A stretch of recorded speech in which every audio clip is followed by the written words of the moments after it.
What would you do if the price of success was your own soul? In the heart of Ijebu, young Titi discovers the deadly secret behind the famous restaurant's irresistible food. Faced with an impossible choice, she must decide: sacrifice everything she loves or confront the dark spirit demanding more. Discover the price of success, the power of courage, and the ultimate lesson about staying true to oneself in this gripping African folktale, packed with suspense, life lessons, and vibrant storytelling. This is a tale you'll never forget. The air in the kitchen was thick with the smell of pepper soup. Titi wiped her hands nervously on her apron. Her mind racing, she looked at the boy's face, so innocent, so full of life. His laughter filled the restaurant, blending with the chatter of the customers. Titi's heart ached. How could she even think of hurting him? Mama Mojisola's voice echoed in her mind, cold and firm. The spirits demand a sacrifice. Titi turned towards the back of the kitchen, where the big wooden door stood like a shadow. The door behind it felt alive, pulling her closer. Her hands trembled as she tried to focus on her work. She wanted to run, but where would she go? The spirits knew her now. They would find her. That night, as Titi cleaned the tables, Mama Mojisola came up to her. "Have you made your choice?" she asked, her voice calm but filled with authority. Titi shook her head, unable to speak. Mama Mojisola frowned. "You are running out of time, Titi. The spirits grow restless. If you don't feed them, they will take what they want, whether you like it or not." Titi's heart pounded. She thought of her family back in the small hut. The money she earned here had brought them hope. Her little brother had new shoes. Her mother's roof no longer leaked when it rained. Could she give all that up? But was it worth losing herself? That night, Titi dreamed of her village. She was running through the fields, the sun warm on her face. She saw her little brother chasing chickens, laughing as they stumbled over his small feet. Her mother called out, her voice gentle, her arms open. Titi ran towards her, but as she got closer, the sky turned dark. The earth beneath her feet shifted, and suddenly she was falling into a deep black pit. She woke up gasping for air. Her hands clutched her chest, and her heart raced. The room was quiet, but she felt a presence. Something was watching her. In the corner of the room, she saw it, a shadow, tall and thin, with glowing red eyes. It didn't move, but she could feel its hunger. "Titi," it whispered, its voice like wind through dry leaves. "The time has come." The next morning, Titi couldn't shake the dream. She moved through her tasks like a ghost, her thoughts clouded with fear and doubt. The restaurant was busier than ever, and the customers kept praising the food. "It's like magic," one woman said, licking her fingers. "I've never tasted anything like it." But Titi saw the change in them. The way their eyes seemed duller, their skin paler. She remembered the story her grandmother used to tell about spirits that fed on humans, draining their energies little by little until there was nothing left. She couldn't let that happen. She had to find a way to stop it. Titi decided to visit Halima, an old woman who lived on the edge of the village. Halima was known for her wisdom and her knowledge of ancient things. If anyone could help, it was her. When Titi arrived, Halima was sitting outside her small hut, weaving a basket. Her eyes, though cloudy with age, seemed to see right through Titi. "I know why you are here," Halima said, before Titi could speak. "You've gotten yourself tangled in something dark." Titi nodded, tears streaming down her face. "I didn't know what I was getting into. I just wanted to help my family." Halima sighed. The spirit that Mama Mojisola serves are old and powerful. They are not easily satisfied, but there is a way to break free. Titi leaned forward, hope flickering in her chest. "How?" "You must face them," Halima said. "Confront the spirits and offer them something they cannot refuse. A pure and selfless heart." Titi's stomach churned. "What does that mean?" Halima placed a hand on her shoulder. "You must be willing to give up everything, your dreams, your desires, even your life to save those you love. Titi left Halima's hut with a heavy heart. Could she really do it? Could she face the spirits and risk everything? When she returned to the restaurant, Mama Mojisola was waiting for her. "Where have you been?" she asked, her voice sharp. Titi avoided her gaze. "Just thinking." Mama Mojisola's eyes narrowed.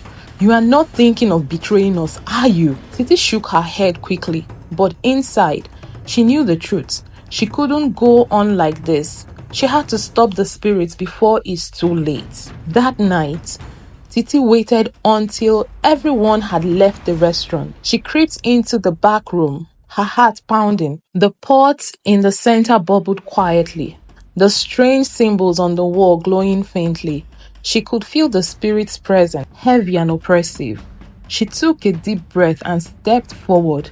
"I am not afraid," she said, her voice trembling. "I won't let you hurt anyone else." The air around her grew colder and the shadows seemed to shift. The glowing red eyes appeared again and the spirit voices filled the room. "You dare challenge us," they hissed. "You are ours, Titi. You cannot escape." Titi clenched her fist. "I won't let you win." The spirit laughed, a sound that echoed through her bones. "Then let us see if you are strong enough." As the spirits closed in, Titi remembered Halima's words. She placed her hands on the pot, ignoring the stirring heat, and poured all her love and hope into it.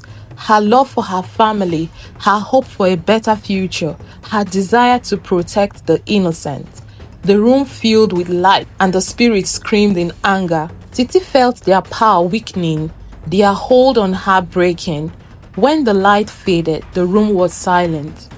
The pot was cold, and the symbols on the wall had disappeared. Titi collapsed on the floor, exhausted but free. She had done it. She had broken the spirit's hold. The next morning, the customers at the Mama Put noticed something different. The food was still good, but it no longer had the strange, addictive quality it once had. Some were disappointed, but others felt relieved, as if a weight had been lifted from their souls. Titi left the restaurant that day, knowing she had made the right choice. She had lost her job, but she had gained something far more important: her freedom. As she walked back to her village, the sun rose in the sky, warm and golden. Titi smiled, her heart full of hope. She didn't know what the future held, but she knew she would face it with courage and love. Titi returned to her village, the weight of her decision still fresh in her heart. She had lost much, but she had also gained something precious: clarity about what truly mattered in life. Her family welcomed her back with open arms, grateful for all she had done to support them. For weeks, Titi shared no words of what had happened at Mama Mojisola's restaurant, but the nightmares followed her. She would wake up in the middle of the night, haunted by the glowing red eyes and the voices of the spirits. Yet in the quiet moments, she found solace in the simple joys of life: her brother's laughter, her mom's stories by the fire, and the warmth of the village that cared for one another. One evening, as the sun set over the village, Titi gathered the children and elders under the big baobab tree. She decided it was time to speak her truth, not just to unburden her soul, but to warn others of the dangers of greed and shortcuts to success. "I walked in a place where the food was delicious, but the price was far too high," Titi began. The villagers leaned in, captivated by her story. She told them about the spirit, the sacrifices, and the emptiness that came with chasing power and wealth at any cost. "The food may have filled bellies, but it drained souls," she said, her voice trembling. "I thought I could escape my struggles by working there, but I learned that true strength comes from facing one's challenges, not running from them." The elders nodded, their faces serious. One of them, Babade, spoke up. "Child, you have shown great courage. Many would have been consumed by darkness, but you chose the harder path, the path of light. Titi's story spread throughout the village and beyond.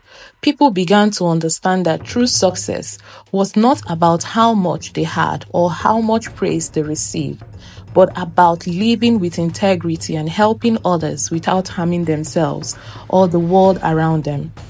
Titi herself became a symbol of resilience and hope. She started a small kitchen in her village where she cooked simple meals with love. The food wasn't magical, but it was wholesome and nourishing, and the people who ate it felt a warmth that no spirit could ever provide. Her little brother often helped her, and her mother told customers stories as they waited for their meals. One day, a traveler passing through asked her, "What's your secret? Why does your food make people so happy?" Titi smiled, her heart light. "The secret isn't in the spices or the recipe," she said. "It's in the love and honesty you pour into it. When you give your best without expecting anything in return, the world gives it back in ways you can't imagine." Years later, when Titi had grown older and wiser, the village children would gather around her, begging her to tell her story. She will tell them about Mama Mojisola, the spirit, and the bitter soup that had almost cost her everything. And every time she will end with the same lesson: there are no shortcuts to a good life. True happiness comes from working hard, staying true to yourself, and remembering that love is the most powerful ingredient of all. Thanks for watching. Sharing is caring. Go ahead and share, like, and subscribe. Don't forget to turn on the notification bell. See you in my next video. Bye!